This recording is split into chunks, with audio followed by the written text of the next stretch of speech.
Welcome to another Fanboy Film Nerd Galaxy Class spoiler review of Child's Play.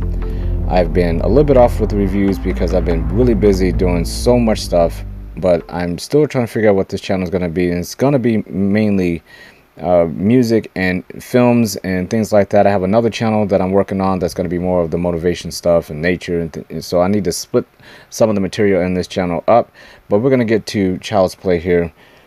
And a lot of the other reviews that I haven't done that I need to catch up on, films like Endgame, films like Godzilla, King of the Monsters, and there's a handful of other ones that I didn't review. I will be getting to those. I will review those at some point because I love talking film. So let's just get into Child's Play. I wanted to bounce back with this one because Child's Play, as a child, as a movie I shouldn't have watched when I was a child, when I was in the 80s. I mean, when this film came out, the original film, Child's Play, I remember so many people being creeped out by it to the point of where it was almost a cult classic before it even came out. It was just a concept of it. And this is back when Poltergeist was big, when you had that weird clown in that one, in that film that was, you know, especially the scene when he's choking out the little boy.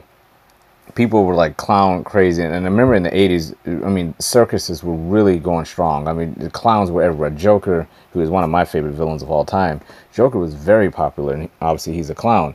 So, and you have all these people who are afraid of clowns and dolls and things like that. So when you get in that clown, doll, anything that's kind of just, that's supposed to normally bring you joy and is bringing you fear and anxiety, that is a good concept. The only problem I had with this film, just straight off the bat, the only problem I had with this new Child's Play, right when I heard the concept, was that it wasn't a possession and that it was a robot, essentially. It was a robotic Teddy Ruxpin robot that's going to be killing people. And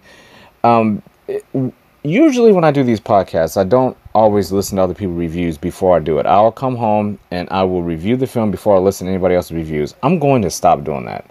I'm going to start listening to everybody else's reviews before I do mine, because I found that, not that you copying someone's style, I feel like the Fanboy Film Nerd Galaxy Class spoiler review is its own thing, and it's a long form podcast, and I'm not really reviewing a film, more so that I'm having a conversation about it. So in that regard, I feel like when you're talking about a film like this, it's important that you understand why it was made, how it was made, and why certain decisions were made as far as production goes, and some of the decisions made as far as the story. Because that's really important when you, especially when you're done with a remake, because a remake puts you in a box. You have something automatic to compare it to, and not only in this case, you have multiple films to compare it to, from the good to the bad to the ugly. It is what it is. Child's Play has a very storied franchise, and people say, well, there's a Child's Play franchise and there's the Chucky franchise. The Chucky franchise is more of the parody side of Chucky, whereas Child's Play was the more realized, ground-based version, quote-unquote.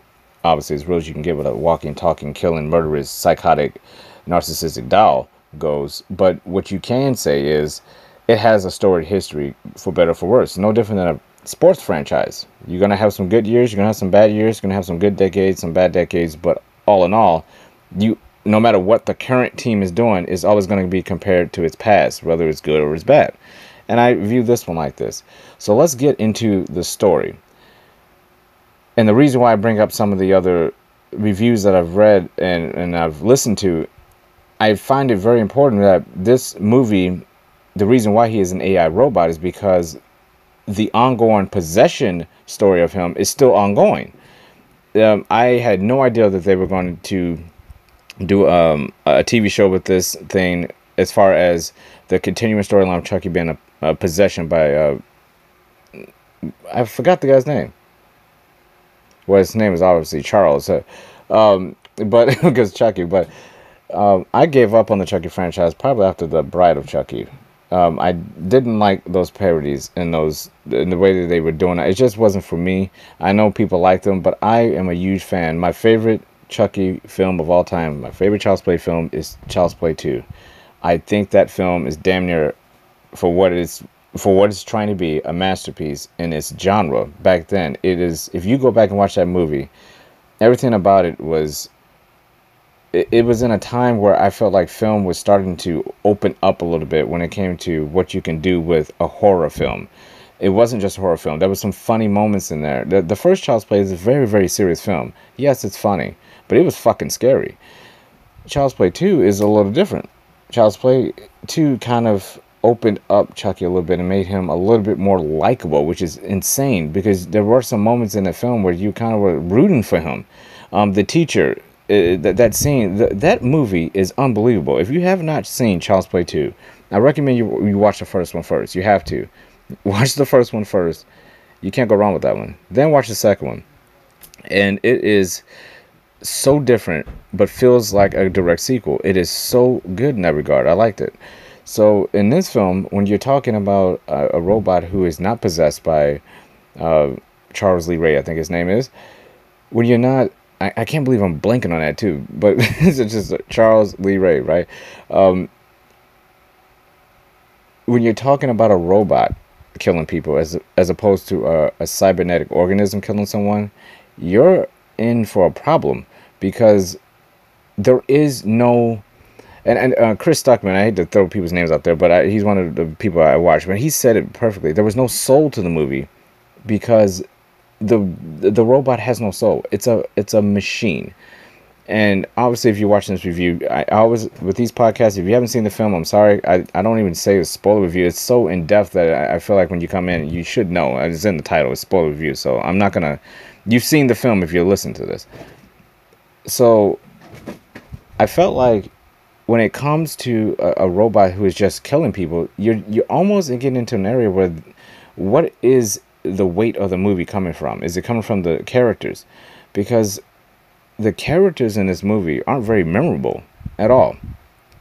You don't root for them. This is a different format than I normally do. I normally do like a list by list breakdown, the cinematography, the cast, the directors, and all. I'm not going to do that with this one because it's just not worth doing it. I'll put a link in the description. I'll put in the description who the director is, who the actors and actresses are. But I'm not going to waste time with this here because it's irrelevant. We're here to Chucky is the star. So if you're talking about a film that has a killer robot, essentially, who is in today's times who can link into different devices like your Bluetooth, and he's like literally walking around feeding off Wi-Fi. If you're going to go that route, you're essentially making a movie about a killer phone or a killer laptop or a modem or anything that can connect to anything, a killer car. The concept is there. I like it. But for them to attach it to Chucky is very strange because it's almost like you could have made that any doll. It didn't have to be Chucky. If you're going to do it like this, you could have done it with any doll. You could have made up a new doll. And here's the other doll thing that's crazy to me is that if you hear my cat in the background, she's throwing a fit. There's Annabelle out there from the Conjuring series, which people are frightened by that series and by that doll, and I have to catch up. I've only seen the first Conjuring, so I can't speak on that one. I'm not a huge horror film fan. I'm hit and miss with it. I like horror films that are more complex and dive deeper into the psyche. Hereditary, I like. The Quiet Place.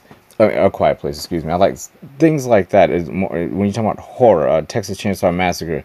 I like stuff like that. I'm not the slasher film, horror film crazy. I'm not, I'm not at the Scream and Krueger and Halloween. I like them. I don't love them as much as I do films that are really scary. The Exorcist, things like those are horror films that I kind of go after.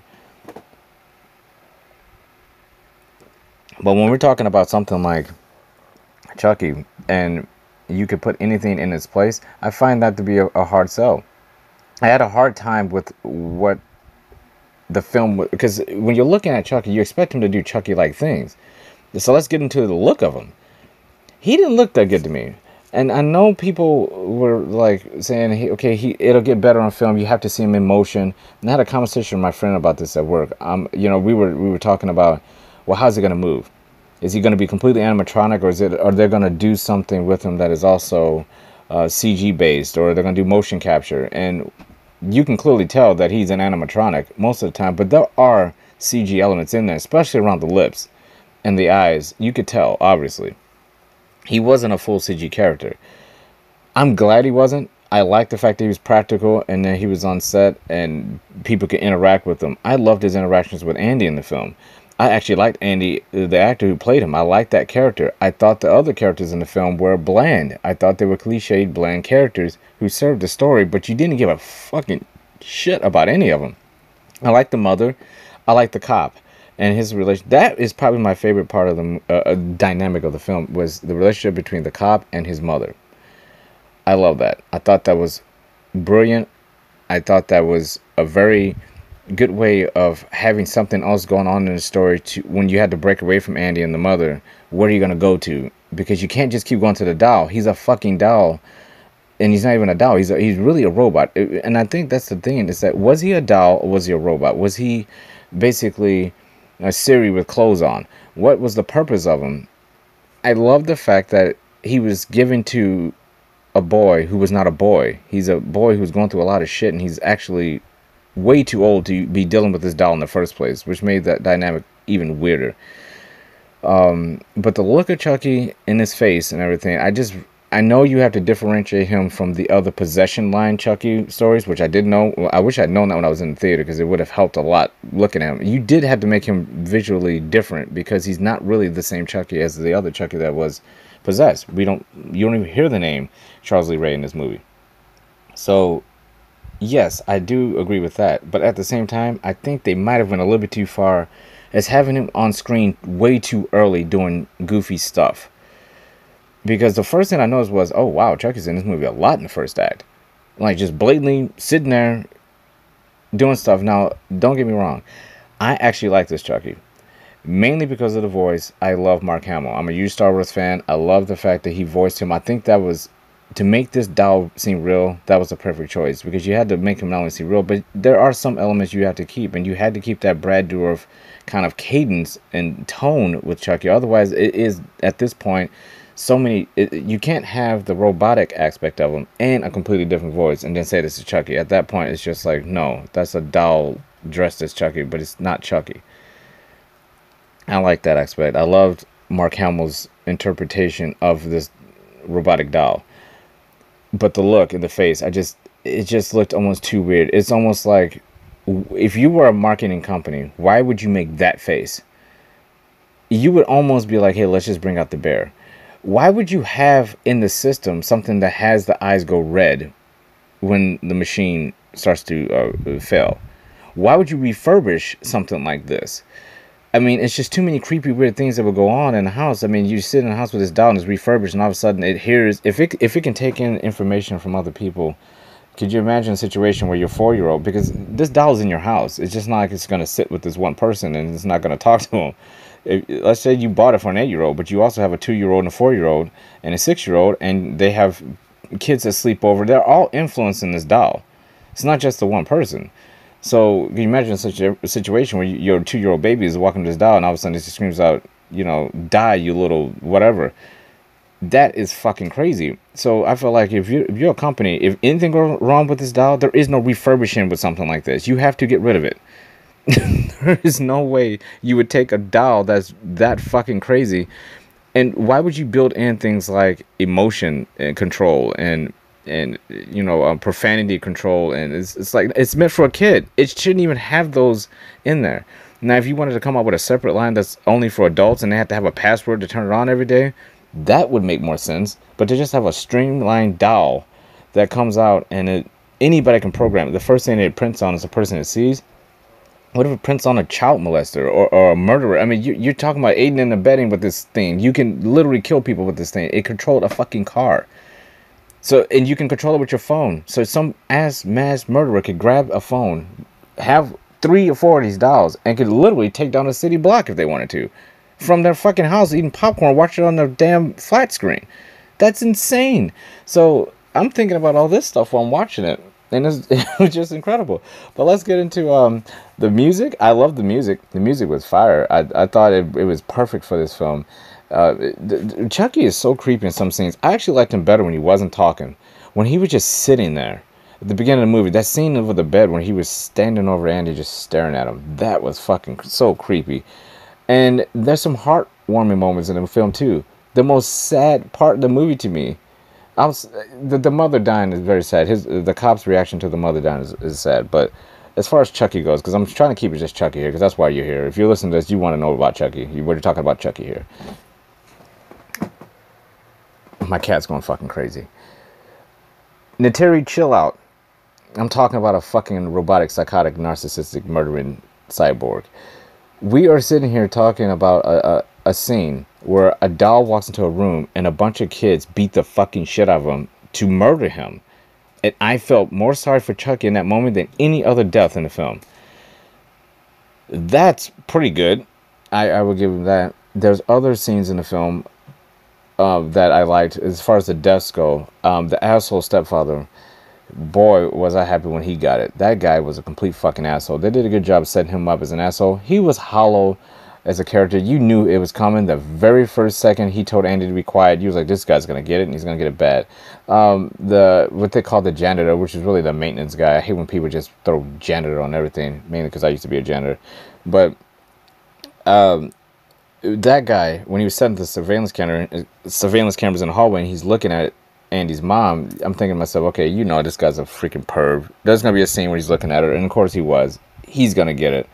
The cop, surprisingly, at the end of the movie, when he was just like, he grabs Andy, throws him on the ground, he's handcuffing her, he's telling his mom, I don't give a fuck if he's your kid or not. I'm like, that's earned in the movie. That was so fucking earned, and I was shocked that they killed the mother. I thought something would happen to stop the murder of that cop's mother, because she was so sweet. And that scene, there are some scenes in this film that does raise a lot of tension, and I have never been gripping a seat harder in my life watching the film than when that fucking watermelon with that stepdad's, I keep calling it stepdad, the mom's boyfriend's head on it, wrapped in the present, sitting on a table in front of a cop, and he's slapping it with his hand, and Andy's sitting there just getting so I thought that fucking scene was brilliant. It was one of my favorite parts of the movie, because I'm like, how is this fucking kid gonna get away from this? This is insane. And then he found out anyway.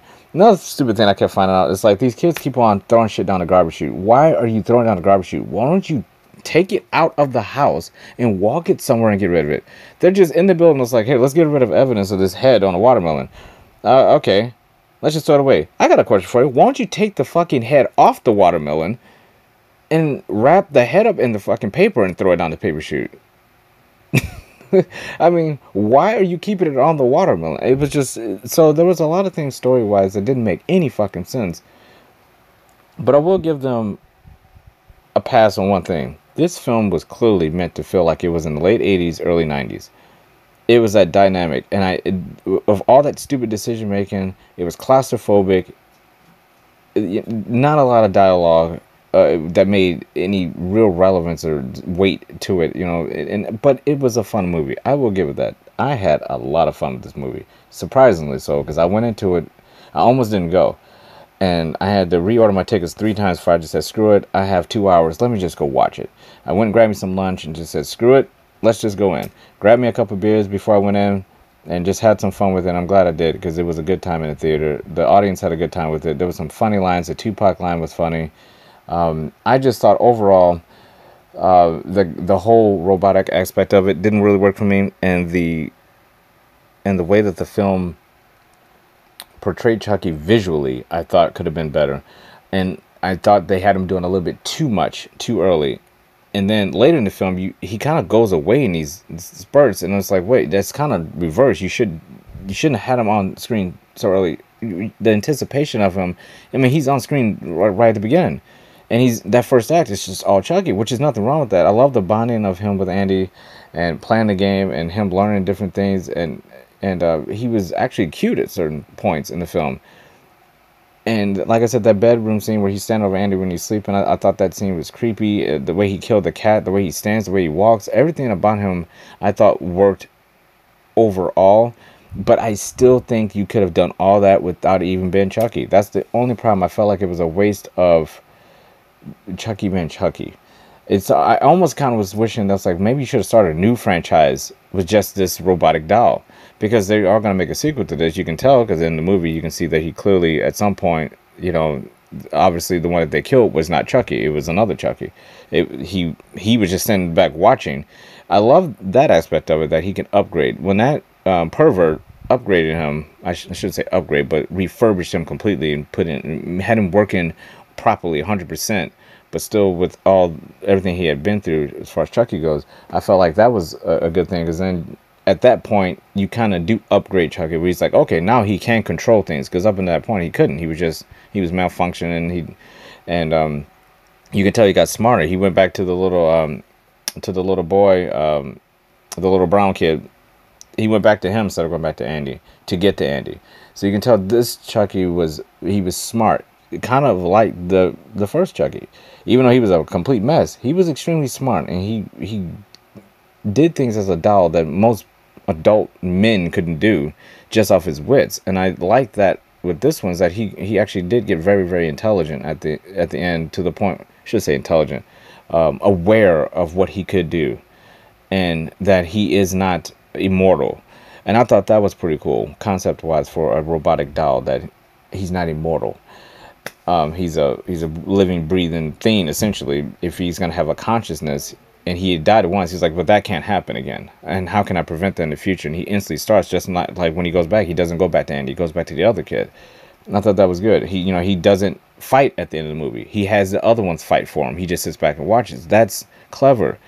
And because he's aware that he's fragile, but he still is linked and to this kid, to Andy. He's imprinted to just his kid, so he has one purpose, and that's that. So I found that interesting. Overall, I would give the movie a thumbs up. I'll give it a thumbs up. It's not bad at all. It's not very good, but it's not very bad. It's just a good time movie. It has some bad things to it. Obviously, like if you're looking for a lot of character development, you're not gonna get that. If you're here from some gruesome, bloody murders, you're gonna get that. If you're here for an interesting take on Chucky, you're gonna get that. But all in all, it's just a fun movie, and I look forward to seeing it again when maybe I'll download it when the price is right, because it's not worth $25 on Blu-ray, a physical copy, or a $22 4K download. I don't think it's worth that. But it's a fun movie to watch with, if you're bored and you got some friends over and you want to watch something. It's not something you're going to watch all the time. It's pretty forgettable in a way. If I wasn't such a huge Chucky fan, I probably wouldn't even be thinking about this movie. I probably would be pissed walking out of the theater. Like, what the hell was it? But on the other end, if you don't know anything about Chucky, this might draw in a ton of people that you would never get to watch it, because it doesn't have that possession feel to it, which everybody's getting in The Conjuring. It's like they're already getting that somewhere with another fucking doll. Much better made films. So you might bring that audience over to this franchise, and who knows, you might have two different Chucky franchises going on at the same time. You got the Chucky franchise and you got the Child's Play franchise. That's what I call it anyway, going on at the same time. So I don't see the downside to this movie. I don't know if I would recommend it going to see it in the theaters. I mean, depending on the price, if you can get it like someplace where the movie's only $5 to see in the theater, I recommend that. I don't think it's worth $10-15. It's not very long.